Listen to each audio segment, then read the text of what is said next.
Fire officer Sunil Chaudhary ટુંબલ fire station આસપાસ ચોકડી ઓલરેડી અમે બીજા કોલમાં જતા હતા, છોકરી લિફ્ટમાં ફસાયેલી હતી અને બીજા કોલમાં જતા હતા. અચાનક આસપાસ ચોકડી પર આવ્યા તો જોયું કે આગની જ્વાળા ઊંચે ઉડતી હતી.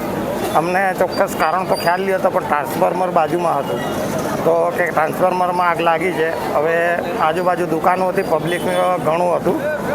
તો પહેલાં અમે કંટ્રોલને કીધું કે કંટ્રોલ બીજી ગાડીને તમે પેલા રેસ્ક્યુના કોલમાં મોકલો, અમે અહીંયા આગ લાગી છે અને નુકસાન વધારે પાયામાં થાય એવું છે તો અમે ગાડી અહીંયા અમારી રોકી લઈએ છીએ અને બીજી ગાડી તમે ત્યાં રેસ્ક્યુના કોલમાં ડિવાઈડ કરી નાખો. અને પછી અમે ડિંડોલી ફાયર સ્ટેશનને બેકઅપ માટે બોલાવી કે આવીને ચોક્કસ કારણ ખબર પડી કે ગુજરાત ગેસની મેઇન લાઇન તૂટેલી હતી. તો એ હિસાબે પાણીનો મારો સતત ચાલુ રાખવો પડે એવું તો જ્વાળા બીજા માળ સુધી ઉપર જતી હતી અને બાજુમાં ટ્રાન્સફોર્મર હતું. એ હિસાબે અમે આગને કંટ્રોલમાં લેવા માટે એના પાણી મારવા સિવાય બીજો કોઈ ઉપાય નથી એનો. અને ગેસ ગુજરાત ગેસ જ્યાં સુધી નહીં આવે ત્યાં સુધી સતત પાણીનો મારો ચાલુ રાખવામાં આવે.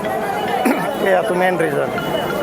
લાઈન લીકેજ થવાનું કારણ પાછળ મશીનરીથી ખોદકામ ચાલે છે અને એનાથી ડેમેજ થઈને મેઇન લાઈન લીકેજ થઈ ગયેલી હતી. કેટલી ગાડીઓ ઘટના સ્થળે આવેલી? ઘટના સ્થળે 4 ગાડીઓ અવેલેબલ આવેલી હતી, ડિંડોલી ફાયર સ્ટેશન અને ડુંબલ ફાયર સ્ટેશન. હાલ અત્યારે પરિસ્થિતિ એકદમ કાબૂમાં છે અને ટોટલ જીબીના માણસો, ગુજરાત ગેસના માણસો અને ફાયરની તમામ ગાડીઓ ઘટના સ્થળ પર ઉભેલી છે.